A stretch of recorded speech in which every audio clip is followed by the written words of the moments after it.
Evelyn didn't raise her voice. She didn't need to.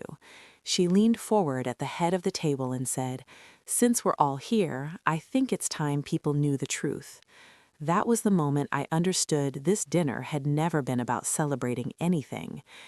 My name is Adrielle Moore, and I never thought the woman who smiled at me across family dinners would try to erase me in public. I stayed quiet, I trusted the wrong people, and I paid for it in front of witnesses. This is the story of how that betrayal forced me to choose myself. Tell me where you're watching from and hit subscribe if you believe silence is not strength. We were seated at a long table in the private dining room of the club. 12 people, half family, half outsiders. People who didn't belong in my marriage but were about to be invited into it anyway. Evelyn smiled at me like she always did when she was about to hurt me. "For years," she said, "I've stayed quiet, but I can't anymore. Not when my son's future is being mishandled." Nathan stiffened beside me. I felt it. He knew what was coming. He still didn't stop it. Evelyn reached into her bag and placed a stack of papers on the table. Not slid, placed, deliberate. "Some of you may be surprised to learn," she continued, "that Adrielle controls nearly all the financial decisions in Nathan's household." She looked around the table, letting that sink in. Banking, property, investments. Then she looked directly at me, and she's done so in ways that leave Nathan vulnerable. I said, "This isn't appropriate." She ignored me. "The house," Evelyn said, tapping the papers, "is not even in my son's name." Murmurs rippled down the table. I caught fragments. "Is that true? That's unusual. Why would a wife do that?" I turned to Nathan. "Say something." He stared at the papers. His jaw clenched. He stayed silent. That silence did more damage than anything his mother could have said. Evelyn sighed, like this was all very difficult for her. "I raised Nathan to trust people," she said, "maybe too much, and trust can be exploited." She let that land. Exploited. I leaned forward. "You know exactly why the house is titled that way. You helped us choose the lender." She waved a hand. "Details. The point is control." Then she did something calculated. She turned to the realtor sitting 2 seats down, a woman I'd met once, briefly, at a charity event. "As you know," Evelyn said, "we've been discussing options for protecting family assets. Given the circumstances, I believe it's time Nathan comes home." Home, not our home, hers. She looked back at me. "I think it would be healthiest if Adrielle moved out, temporarily, of course, until things are sorted." Someone laughed nervously. Someone else looked at me like they were waiting to see how I'd react. I said, "You planned this." Evelyn didn't deny it.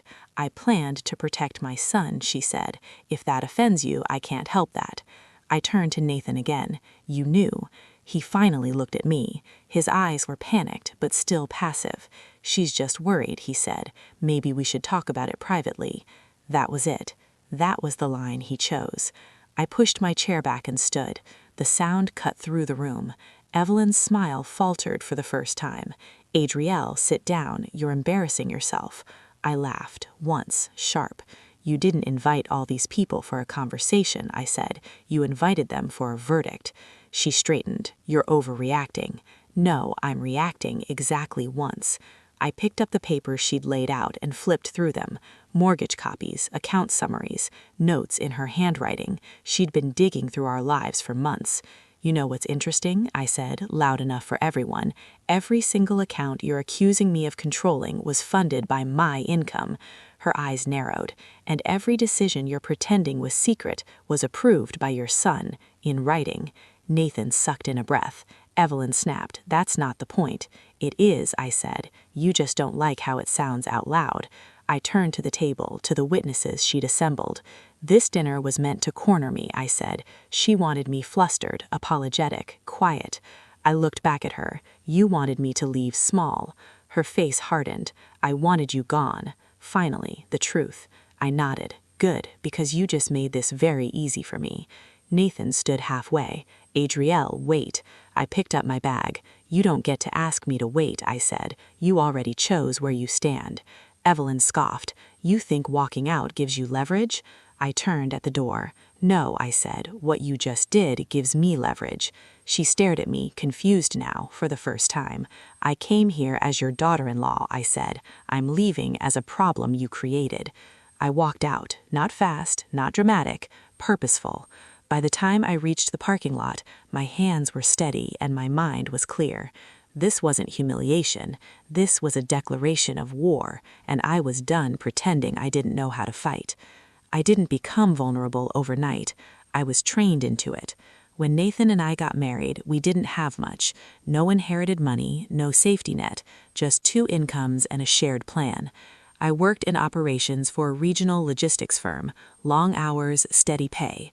Nathan bounced between roles, always finding his footing. I told myself that was normal, temporary. Love meant patience. The first year, I paid off Nathan's credit cards. The second year, I covered the down payment on the house after his promised bonus fell through. When the lender suggested putting the mortgage in my name to secure a better rate, Evelyn agreed immediately. "You're practical," she told me. "That's good." I believed that meant approval. What it actually meant was surveillance. She asked questions constantly: how much we saved, where we invested, why we didn't host more family dinners, why Nathan couldn't visit her every weekend. I answered everything. Transparency felt safe. It felt like proof I had nothing to hide. That was my mistake. The warning signs weren't loud. They were polite. Evelyn correcting my phrasing in front of others, repeating my ideas as if they were hers, telling people I was very driven, with a look that made it sound like a flaw. Nathan noticed. He always said, "She doesn't mean it like that." I let that excuse carry us for years. When his job stalled again, I didn't complain. I adjusted, took on extra responsibility at work, reworked our budget. I made sure the lights stayed on and the mortgage was paid early every month. Evelyn praised Nathan publicly for holding the family together. I said nothing. Then there was the dinner at her house last spring, the one where she joked about how some women like to control men through money. Everyone laughed. Nathan laughed too. I didn't. That night, I told him it bothered me. He said I was sensitive, that his mother came from a different generation, that she was just worried about him. That phrase followed everything. She's just worried. The real shift happened when Evelyn started showing up with solutions I hadn't asked for. A financial planner she trusted, a lawyer friend who specialized in family asset protection, conversations she had with Nathan without me present. I asked him what they talked about. "Nothing important," he said. I should have pushed harder. I didn't. I was tired. I was working late, covering expenses, managing a life that kept expanding without support. The confirmation came from my sister, Lena.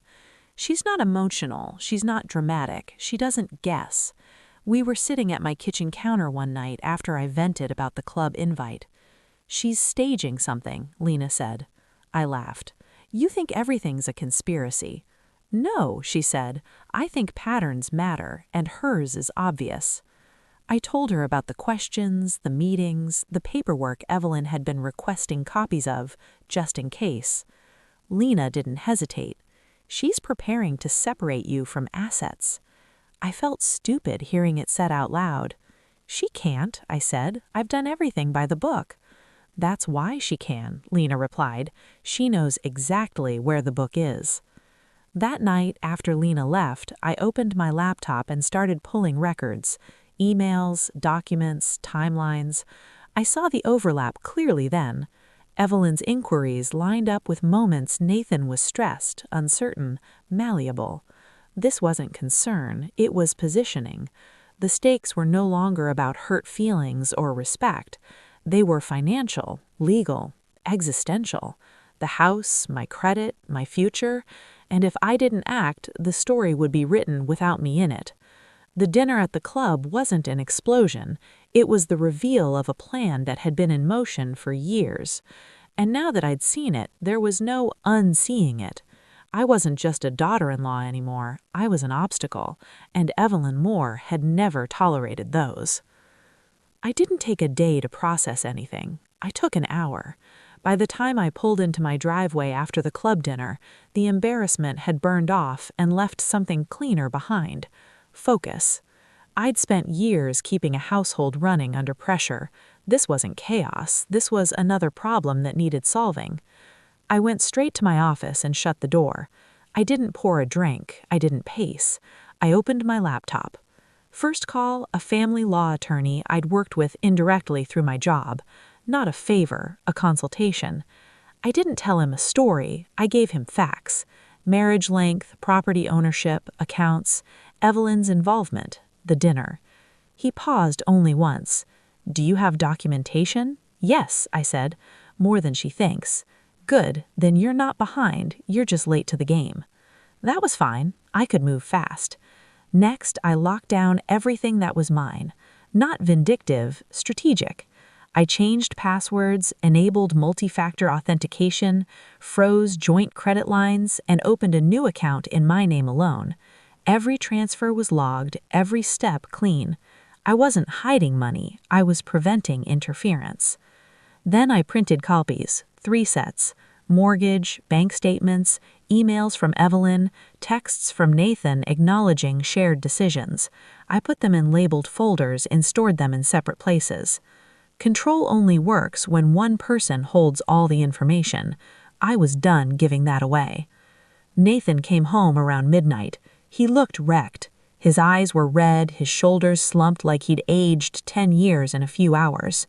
"You left," he said, like he hadn't watched me walk out. "Yes," I replied. "My mother thinks you're being dramatic."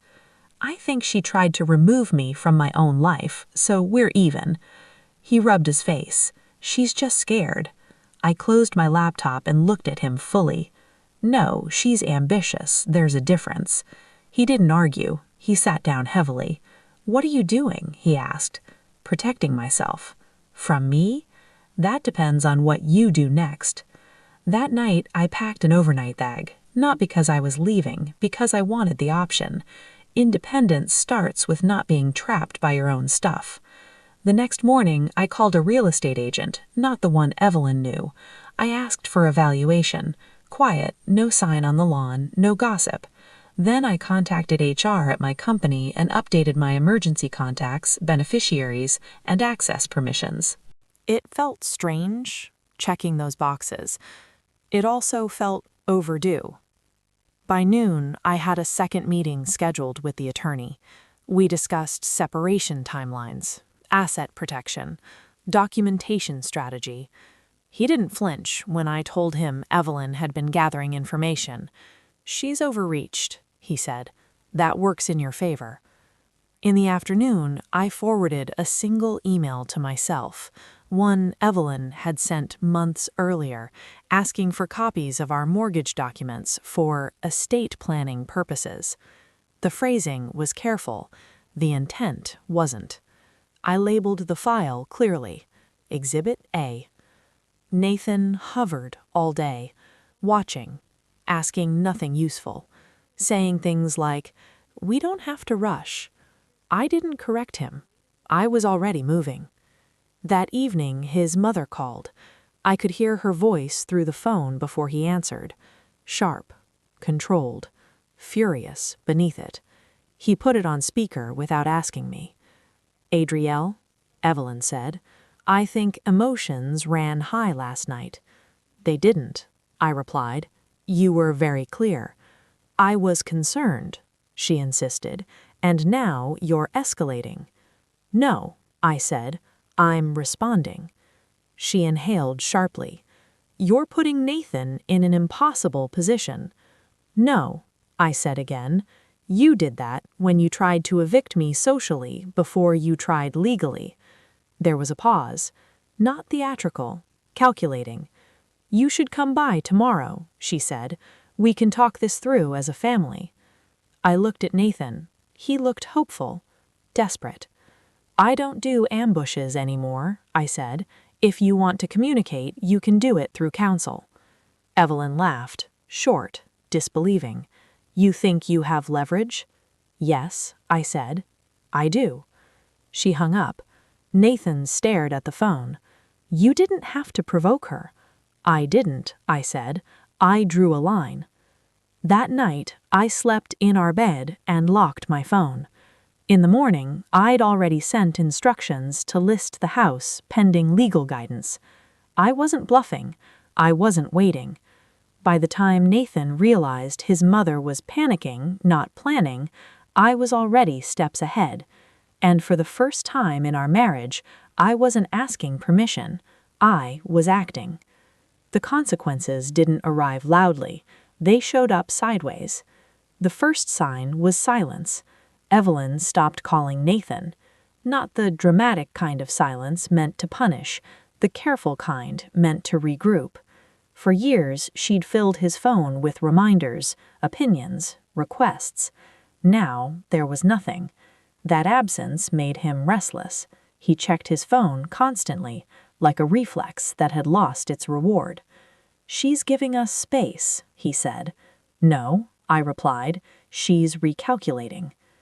2 days after the club dinner, the realtor she'd invited to that table emailed me directly. Polite, neutral, curious. She asked if I was open to discussing future options. I forwarded it to my attorney and didn't respond.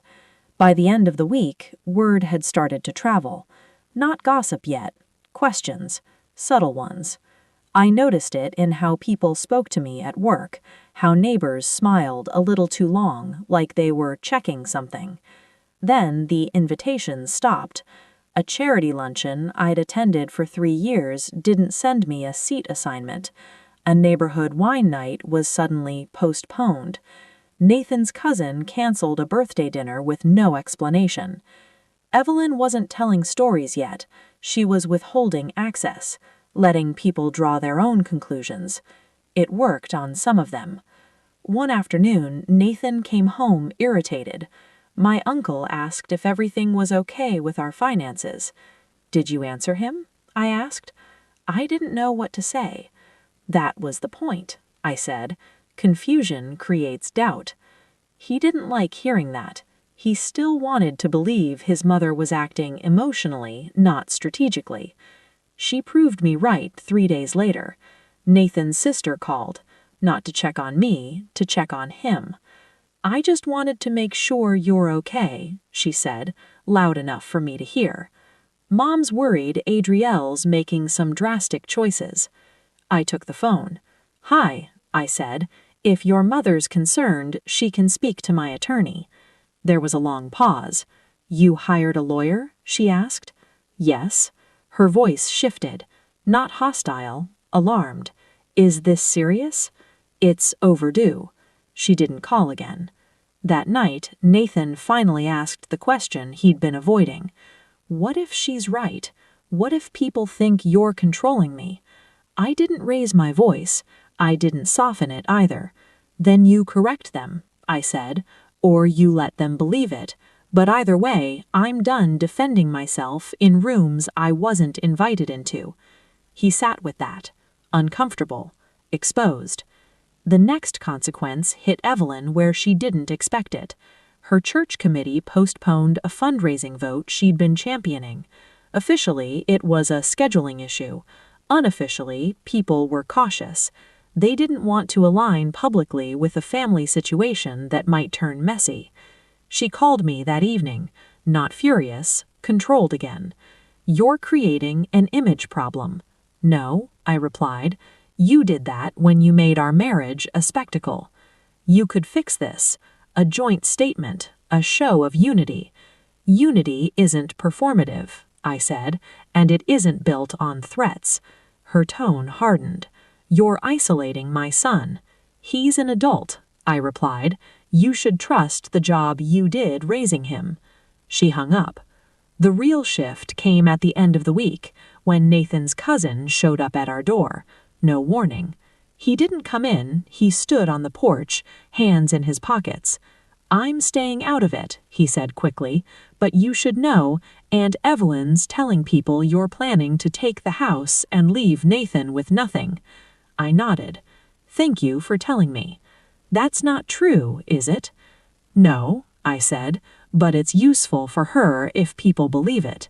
He left looking unsettled. That night, Nathan finally snapped. Not at me, at her. He called Evelyn and demanded she stop talking about our finances. I heard her voice rise through the phone, defensive, indignant.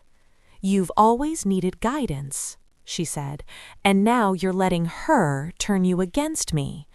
He hung up on her. That had never happened before. He looked at me like he'd crossed a line he couldn't uncross. "I don't know what I'm doing anymore." "You're choosing," I said. "It just feels unfamiliar."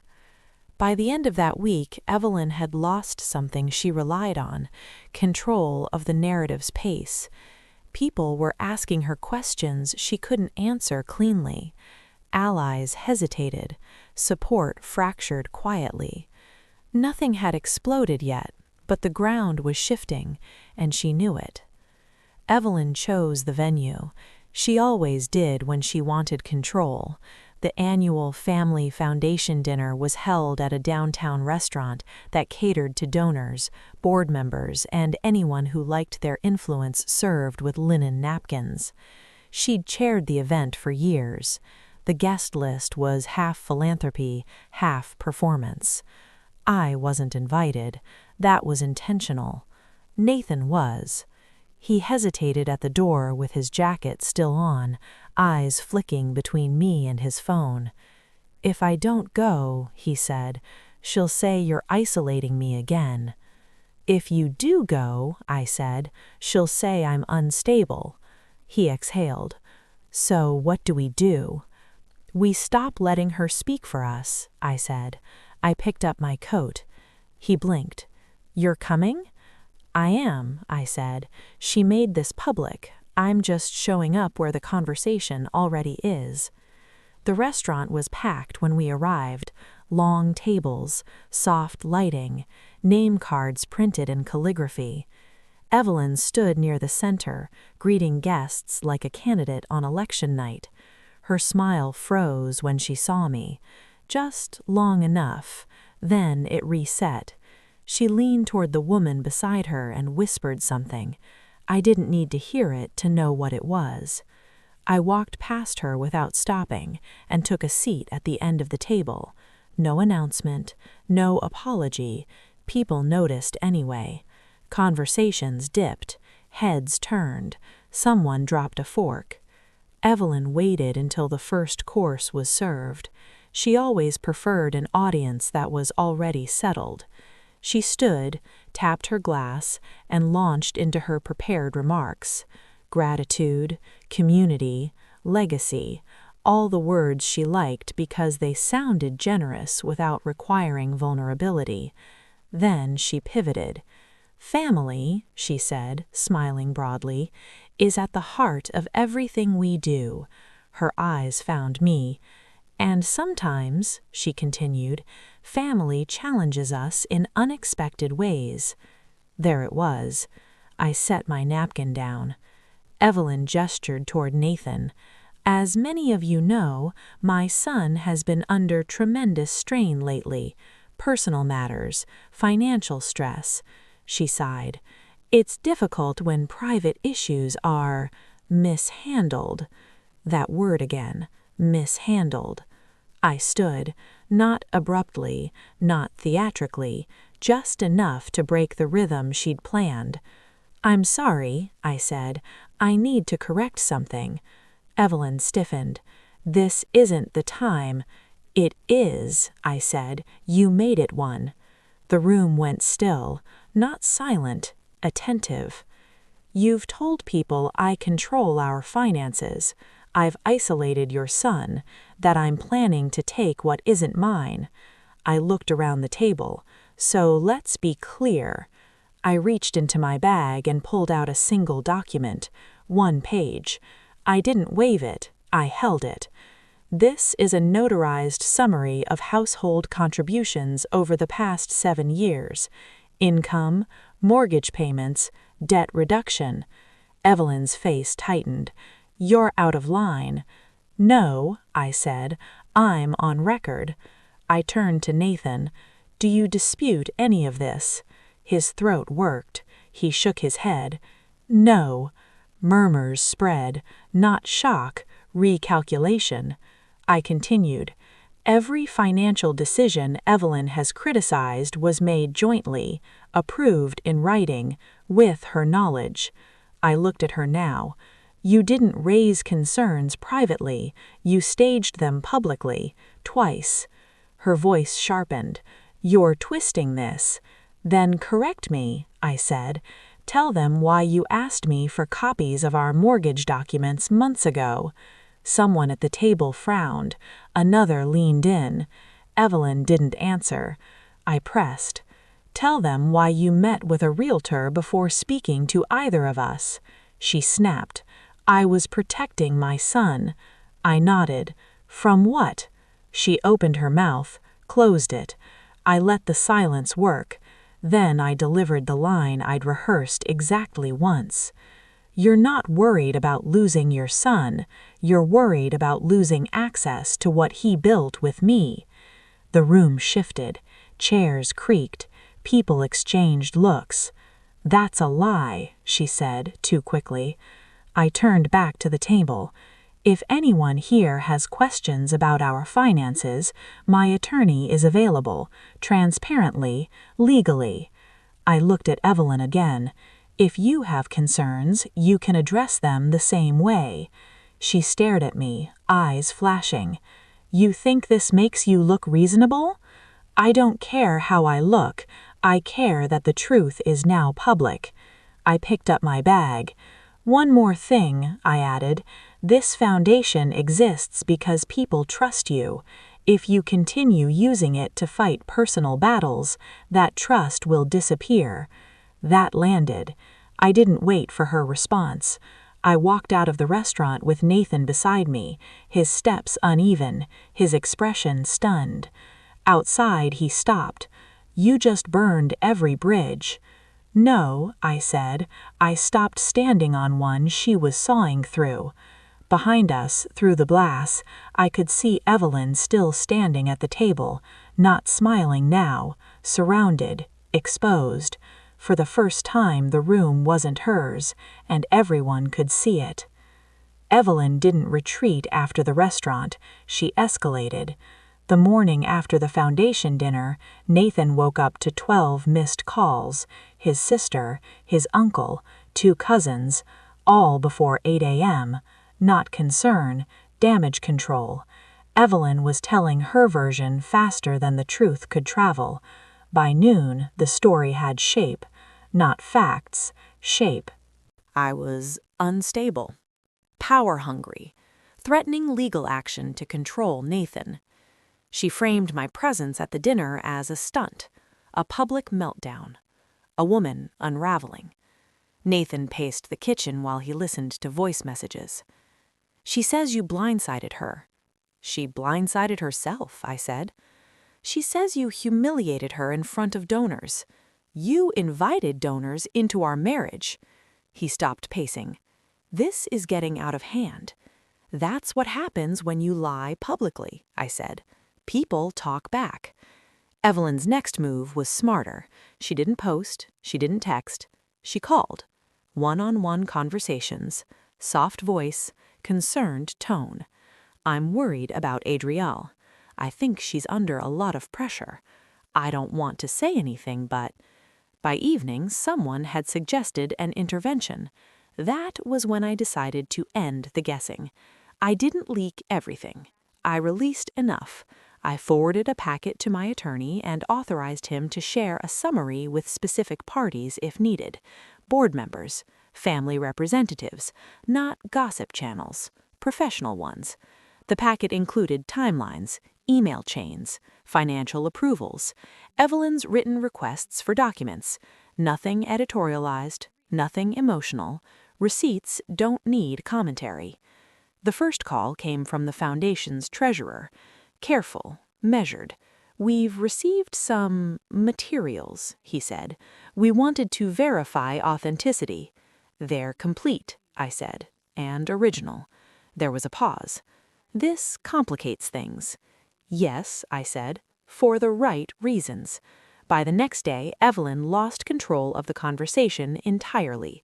Questions were being asked in rooms she wasn't in. The foundation board postponed 2 upcoming votes. Officially, they cited governance review. Unofficially, they didn't want to be associated with potential misuse of influence. Evelyn called me late that night. "You went behind my back," she said, voice tight. "I went around you," I replied. "There's a difference. You're trying to destroy me." "No," I said, "I'm letting your actions speak." She laughed, brittle. "You think a few documents erase decades of trust?" "No," I said, "they reframe it." She hung up. The escalation came from an unexpected direction. A woman I barely knew, a former board member who'd stepped down quietly the year before, emailed me. "I wish I'd had this clarity earlier," she wrote. "You're not the first." Attached was a message thread, years old, Evelyn pressuring her to step aside for the good of the foundation, framed as concern, executed as removal, pattern confirmed. I forwarded it to my attorney. By the weekend, the narrative flipped. Not overnight, not dramatically, but steadily. People stopped asking if I was overreacting and started asking what Evelyn had been hiding. Nathan's phone stopped ringing. Mine started. His uncle called first. "I think your mother crossed a line." His sister called next. Quieter now. I didn't realize how much she was involved. Then the realtor, the same one from the club dinner. "I need to withdraw from any conversations I've had with Evelyn, for my own protection." That word again, protection. Evelyn made one last attempt to regain control. She requested a family meeting, neutral location, mediator present, for healing. I declined. I sent a single sentence through counsel. "All communication will remain legal and documented." She didn't respond. The fallout wasn't loud. It was administrative, procedural.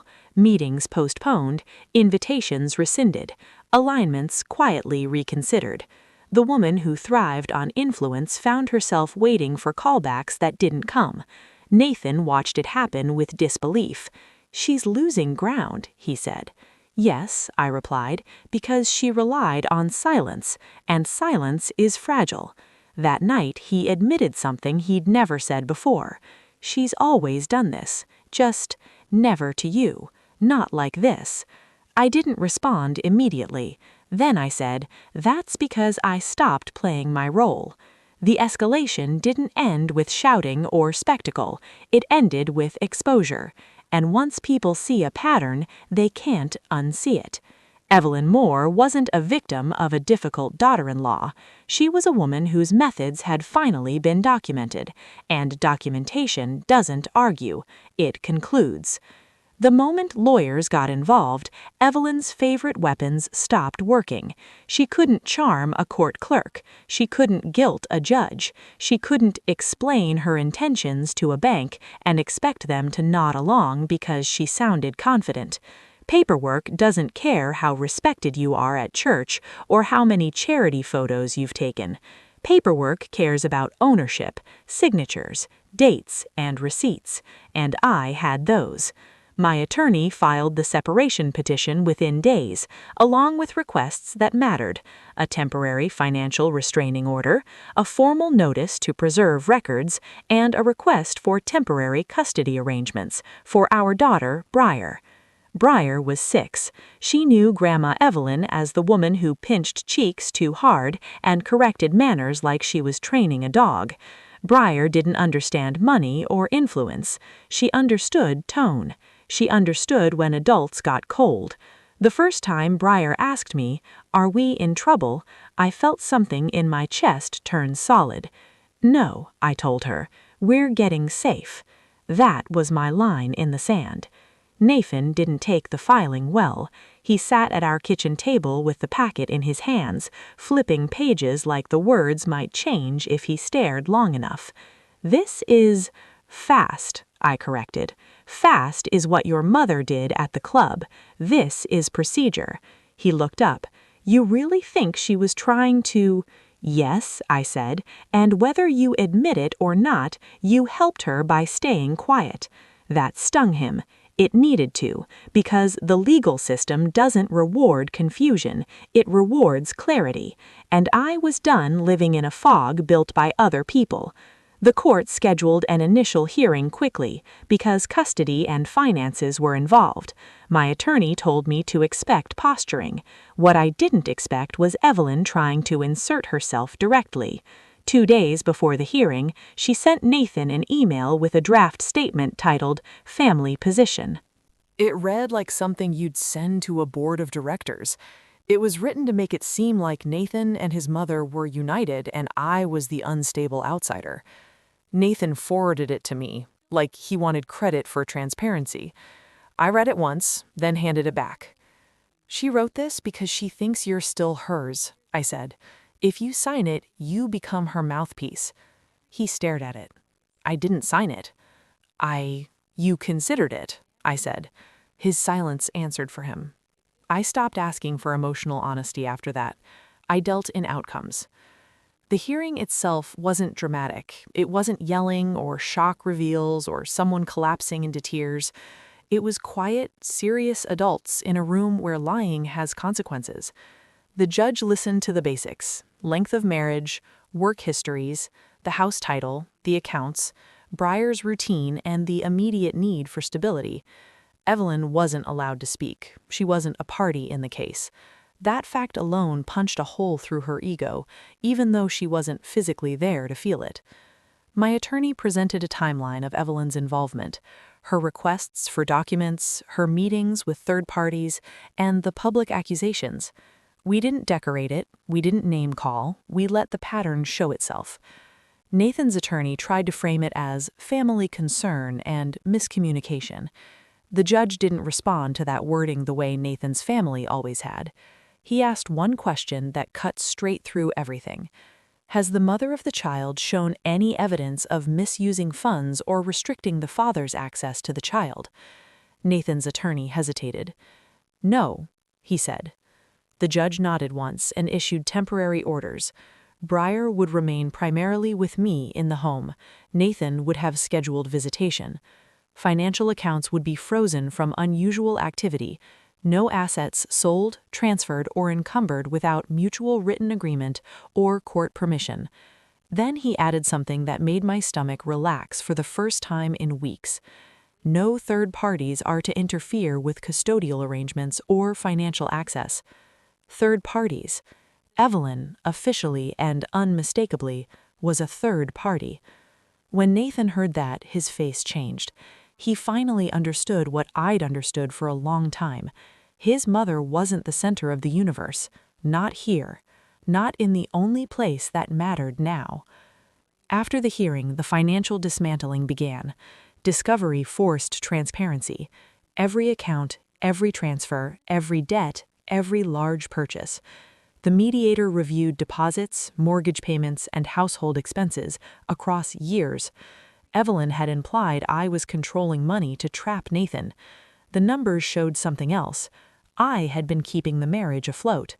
My income paid the bulk of the mortgage. My accounts covered insurance. My savings took the hits when Nathan's work shifted or stalled. I wasn't hiding money, I was patching holes. The mediator's written note was short and brutal in its neutrality. No evidence of financial misconduct by Adrielle Moore. Those words moved through the family faster than gossip ever had. Because gossip is fun until it becomes paperwork. The house was next. Evelyn had tried to turn the title into a scandal, but legally it did the opposite. It gave me stability and leverage.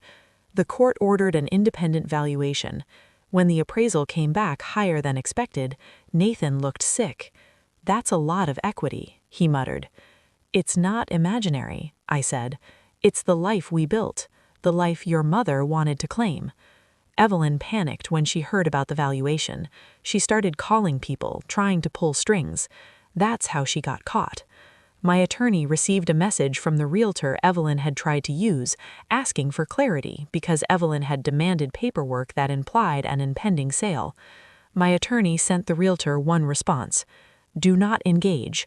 All property decisions are under court restriction. The realtor forwarded it to Evelyn. Within hours, Evelyn was calling Nathan, furious. "She's turning professionals against me," she said. Nathan finally said something I didn't think he had in him. "You did that yourself," he replied. Evelyn screamed so loudly I could hear it from his phone from across the room. That same week, the foundation board completed their internal governance review.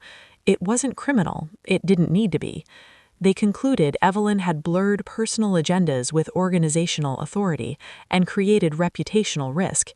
They removed her as chair. Not temporarily, not until things settle. Removed. She tried to rally support. She reached out to her younger brother, Grant, the only one who'd always funded her projects quietly and defended her loudly. He'd been her safety net and her muscle. Grant didn't answer her the first time, or the second. When he finally did, it wasn't to comfort her. "You pulled me into something I didn't agree to," he told her, according to the cousin who overheard the call. "You embarrassed yourself, and you embarrassed me. I'm done paying for it." That was the moment Evelyn lost what she'd relied on most, not money, but backing. Without Grant, her influence became a performance with no funding. And then the practical consequences hit her life, one bill at a time. Her property taxes were overdue, her credit card limits dropped. A line of credit she'd kept for emergencies was reduced after the bank reviewed risk. She started selling things quietly, not antiques passed down through generations, but status items, the kind she bought to look untouchable. Evelyn, who used to host intimate gatherings, stopped hosting. The house wasn't a stage anymore. It was a liability. She called Nathan and asked for help, not with humility, with entitlement. "I need you to handle this," she said. "Transfer funds, just enough to get me through." Nathan looked at me while he held the phone, like he wanted permission. I gave him nothing. He told her, "I can't." She snapped, "You won't." "No," he said, voice shaking. "The court." "The court," she mocked. "You're letting her turn you into a coward." He flinched, then did something that made my throat tighten. He ended the call, not to protect me, to protect himself. That same day, I secured something I hadn't realized I'd been living without: peace around Briar. My attorney filed a motion clarifying that Evelyn was not permitted to contact Briar's school, attend pickups, or insert herself into routines without written agreement. It wasn't revenge, it was protection. Because Evelyn didn't see Briar as a child, she saw her as leverage. When the school administrator confirmed the updated list and told me, "We'll follow exactly what's filed," I felt like I could breathe again.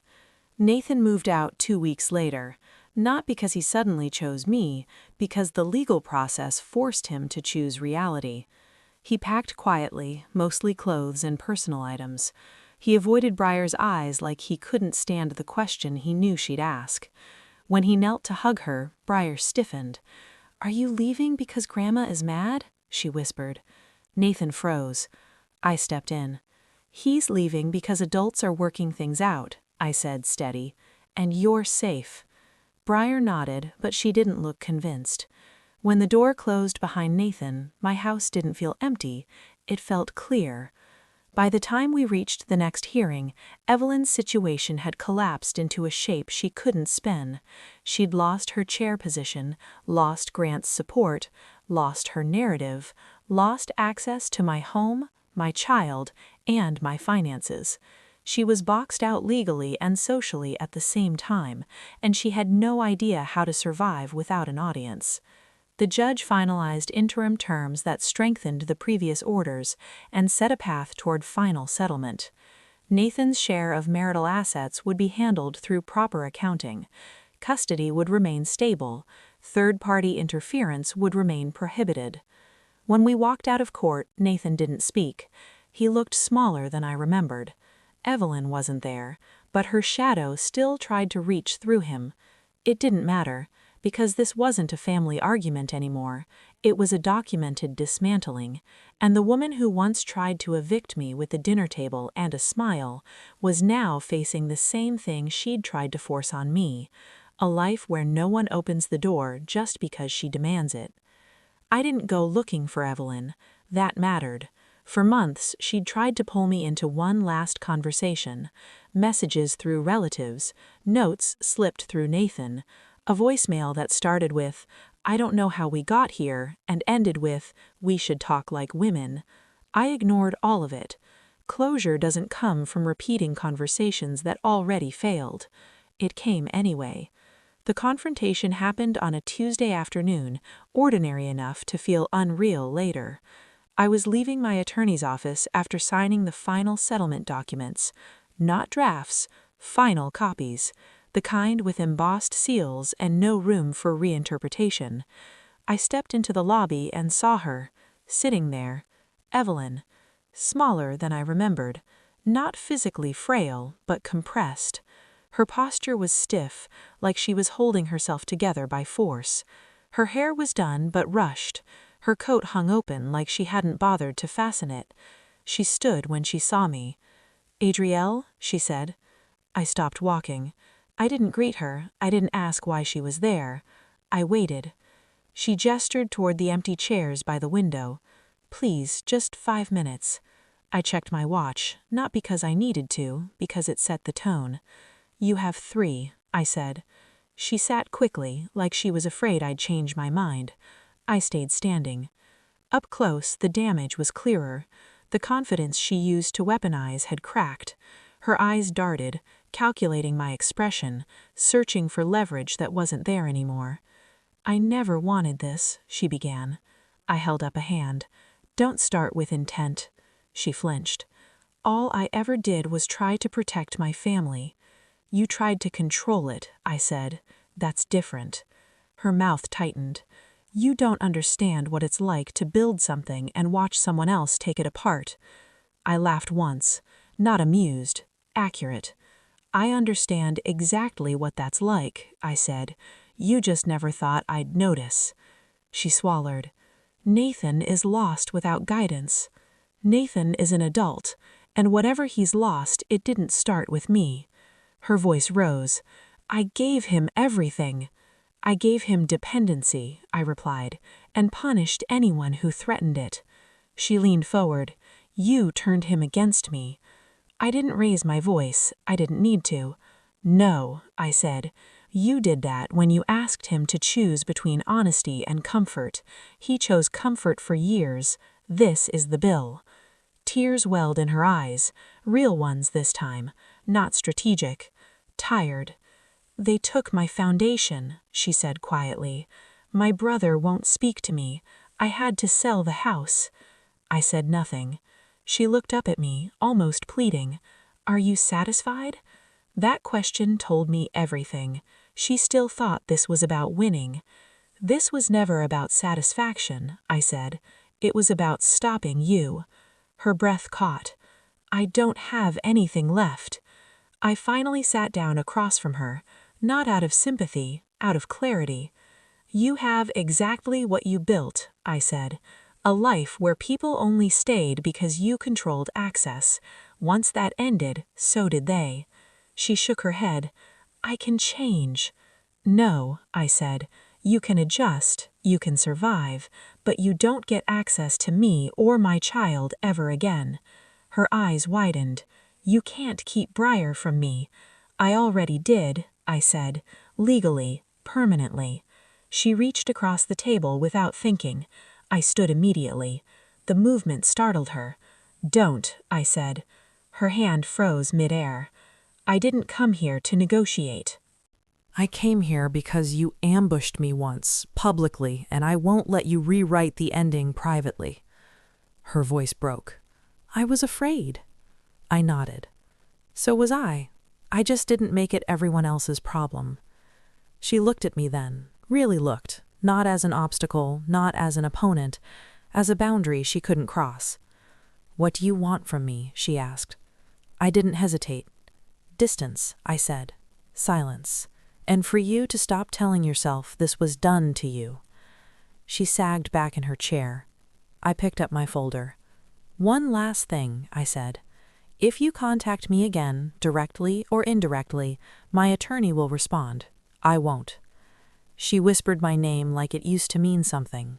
It didn't. I walked away. Not because I'd won, because there was nothing left to prove. Behind me, Evelyn stayed seated in that lobby, surrounded by neutral walls and people who didn't know her story and didn't care to. For the first time, she wasn't the center of anything, and for the first time in a long while, neither was I. I stepped outside into the afternoon sun, documents secure in my bag, my phone already buzzing with a reminder to pick up Briar from school. That was the life that mattered now. Everything else was over. Time didn't rush in after everything ended. It settled. The first few weeks felt quiet in a way that made me alert, like I was waiting for another impact. I kept expecting a call, a message, some new attempt to pull me back into orbit. None came. The legal process concluded exactly how the paperwork said it would. Predictable, uneventful, final. That was the strangest part. After years of living inside tension, peace felt unfamiliar. I had to learn how to trust it. Briar adjusted faster than I did. Children have a way of accepting truth when it's consistent. No sudden visits, no whispered conversations, no adults stiffening when a name came up. Our home became a place where questions were answered directly, where routines didn't shift based on someone else's mood. One night, while I was tucking her in, she said, "Grandma used to make my stomach feel tight." I brushed her hair back. Mine too. She nodded, satisfied. That was the end of it. I changed jobs 6 months later, not out of desperation, out of choice. I took a role that paid slightly less, but demanded fewer hours and gave me my weekends back. I didn't need to prove anything anymore.